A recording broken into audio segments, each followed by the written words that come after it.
Сүйүнчү Кыргызстанда алгачкы жолу жүргүнчү ташуучу автобус чыгарылды. Кыргызстанда алгачкы жолу жүргүнчү ташуучу автобус чыгарылды. Бул тууралуу жергиликтүү маалымат булактары билдирди. Маалым болгондой, автобустун аталышы Белес деп аталат. Ал германиялык DAF автоконцерни менен биргеликте чогултулган. Автобус азырынча сыноо иретинде иштелип чыккан. Толук текшерүүдөн кийин газ жана электро кыймылдаткыч менен чыгарыла баштайт. Булак Медиа Центр. Эл чындыкты билсин.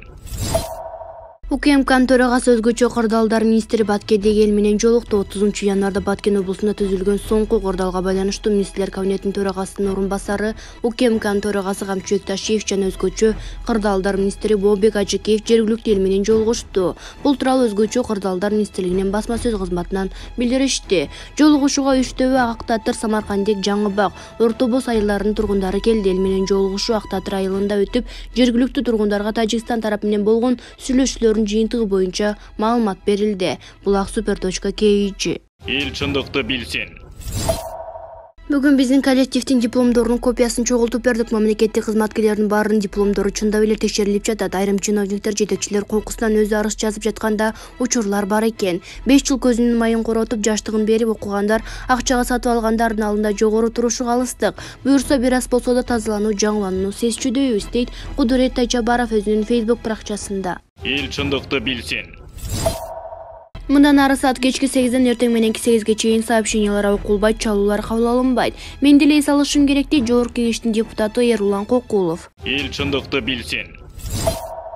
Эрулан десе, эл ичинен кыйын азамат чыкса керек. Билими жагынан ар тараптан төп келишкен лидер пайда болот окшойт деп, ичибизде сүйүнүп ким экен деп таң калып жүргөнбүз. Албетте, мурда тааныбасак, бирде экиде көрбөгөн болсок, таң каласың да адам. Анан эле парламент залынан эки колу чөнтөгүнөн чыкпай, шариктерин аяк бияка кадать этип, ары бери баскан, бир жерде олтура албай жарышка чыга турган, байталдай ойлоктогон, тайнесинин төрүнө жаткансып креслодо чалкалаган ача деле адамга жугуму жок, пешенесинде жылдызы көрүнбөгөн Көкүлөвдү көргөндө жакамын кармап тобо деди. Баарынан көп добуш алдым дегенде, элин өзүн бийик койгон личность болуп тере жыргатып токтото элек, бул баланы кимдер шайлап жиберишти экен деген ой кетти. Мадумаров дайыма эле айта берет го, мен ошондо айтканмын деп, ошонун сыңарындай бул жигитти парламент залында биринчи көргөндө эле айтканмын. Бул баладан саясатчы чыкпайт, бул бала элге кызмат кылып, элдин жүгүн көтөрө турган жан эмес, өпкөсү олку-солку болуп ордуна турбаган жиңди ойлуу неме экен деп. Мына эң биринчи признактары өзү тартып турган төмөндө сүрөттөн көрүнүп турат. Өзү жөнүндө абдан эле бийик ойдо экен, жылдыз оорусу менен да ооруп калыптыр. Эң башкысы тарбия жактан аксаган, маданияттан кудай айтпаган депутатка туш болуп турбуз. Мени канча таласаңар да боло берет, ойлогон оюму жашыра албайм, деп Шамурза Бөрүкулов өзүнүн Facebook баракчасына жазды. Эл чындыкты билсин. Эрулан Кокулов, сен канчалык ден соолугуңан кетип, не сахарда иштедиң, биз эл сени көрүп турабыз. Бирок парламентте 100% сен ойлогондон да жакшы адамдар жок. Эң негизги нерсе бир дагы ачуу калтырба. Сен канчалык ачуулансаң, биз эл сени ошончолук сенин тарабыңды ала албай кыйналат экенбиз. Сен биринчи жолу парламентте депутат болушуң. Биз эл сенин өмүрүң акырына чейин сени менен болушуңду кааласаң, анда өз ишиңди так, факт менен билгүү. Ачуу калтырбай, оорбасырукту чечкиндүү сүйлөгөн сөзүң менен ишиң туура келе турган ишти жасасаң, эл сенин менен. Эң негизги сенин душманың бул сени ачуу калтырганың. Биз эл сени мээнетиң менен, чындыкты бетке айтканың менен, чечкиндүүлүгүң менен, элге күйүнгөн менен сени жакшы көрөбүз, шайладык жана эл сени жакшы көрө берери синим. Канчалык ачууң тез келсе, ошончолук эл окуганда, эл окуган китептерди көп окуган, илимиң өркүндөтөт иним. Эң негизгиси нерсе эч качан ачуу калтырба, ачууну дагы, мактоону дагы көтөрө бил. Ачууланып бардык баленин эшигин ачкычы, ачуулануунун дагы убактысы келет. Эрулан инем, эл сени мененбиз. Эл чындыкты билсин. Дагы да айтам, падышаны эл шайлабайт, Кудайдын назары түшкөн адам падыша болот. Дагы да айтам, падышаны тактан кайсы бир күчтөр кулата албайт. Кудай назарын буруп кеткенде падыша тактан өзү эле кулайт. Кудайым падышадан качан назарын буруп кетет. Мен өлкө башчыларынын, лидерлердин тарых таржымалын окуп келе жаттым. Айрыкча тактан кулар алдындагы жүргүзгөн саясаттарына маани берем. Көпчүлүк учурда карапайым элди кордоп, калыстыктан тайганда, элди кыйнап, өзге мыйзамдарды чыгарып баштаганда Кудайым ишиң бүттү дейт экен. Кудайдын назары деген эмне? Назар менен бирге ар бир падышага көрөгөчтүк, сезимталдык касиет берилет. Мисалы, өзүнүн кесиби архитектор болсо дагы химиктердин сунушун бир угуп түшүнүү, өзүнө кайрылган адамдын кандай адамдын сезүү, ар бир сунушун сунуштамашы этип келген адамдын көмүскө максатын көрө билүү. Кудайдын назары падышада турганда ага карата жасала турган кыянатчылыктын жүзү алдын ала ачылып турат. Кол алдындагы буйрук аткаруучулардын былыктары бат эле калкып чыгып турат. Баардыгы кандайдыр бир күчтүн керемети менен алдындагы бажырайып ачылып, саясат жол картасы ачык болот. Кудайым назарын буруп кеткен күндөн тартып падыша сандырактап баштайт. 10 саат бою түшүндүрүп жатсаң дагы башын кашып эмне чечим чыгарарын билбей отуруп берет.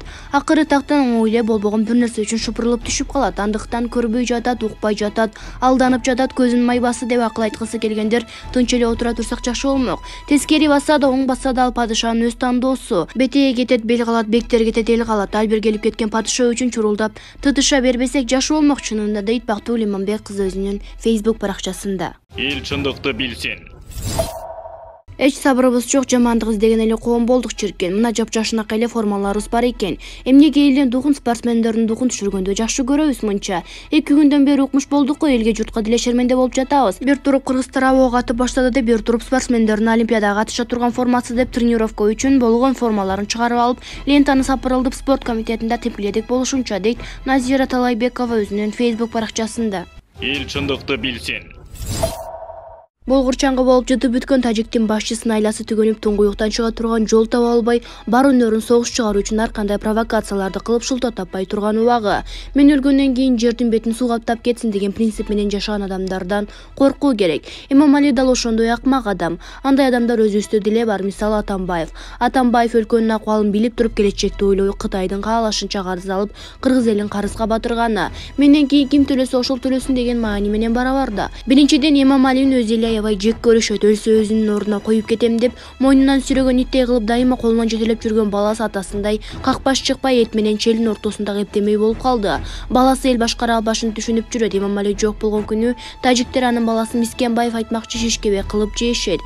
Экинчиден чек аралар жабылып, Орусияга ташыган баңгизаттар өтпөй калды. Баягы түшүп турган арамакчылар жок, эмне кылышын билбей араң жүрөт. Айласы кеткенде ошол баңгизаттарын жоокерлерге таркатып, алардын аң сезимин уулап, кыргыздарга карата ок аттырып жатат. Баңгизат чегип алышпаса, ал жоокерлер деле жашагысы келет да. Эл тааныган барып сыйлап жүргөн маданият адамы Акын Болот Назаровдун аша чегип алып, башкаларды айтараңдап бийлегенин көрдүк да. Соо болсо ошентет беле. Тажиктер өздөрү деле айтып жатышпайбы, воорукта эл калган эмес. Мигрант болуп чыгып кетишкен, жалаң наша чеккен жоокерлер калган дешип. Күнөө тажик элинде эмес, диктатор башчысында, дейт Шагым Мырзабөрүкулов өзүнүн Facebook баракчасында. Эл чындыкты билсин. Баткен чек арадагы үйлөрдүн баары өкмөттүн эсебинен камсыздандырылат. Бул тууралуу Министрлер кабинетинин төрагасы Акылбек Жапаров тиешелүү министрлик мекемелерге тапшырма берди. Ал 28 январда кыргыз-тажик чек арасында соңку окуяга байланыштуу ыкчам жыйын өткөрдү. Кеңешмеде Улуттук коопсуздук комитетинин төрагасы Камчыбек Ташиев эки тараптуу сүйлөшүүлөрдүн жыйынтыгын тууралуу маалымат берди. Ташиев тараптар чек арадагы атышууну биргелешип иликтөө үчүн комиссия түзүүнү, турак жайын таштайга чыккан тургундарды кайрадан үйлөрүнө жеткирүүнү, жолдорду ачууну жана чек арадан чек ара кызматынын жана жергиликтүү ички иштер органдарынын өкүлдөрүнө башка бардык аскер бөлүктөрүнө алып кетүүнү макулдашканын билдирген. Өкмөттүн басма сөз кызматы жыйын соңунда Акылбек Жапаров жабыркагандарга жардам берүү тууралуу чукул тапшырмаларды бергенин маалымдады. Баткенде чек арадагы кырдаалдан улам 11 миңден ашуун тургун башка жерлерге көчүрүлгөн. Булак азаттык. Эл чындыкты билсин.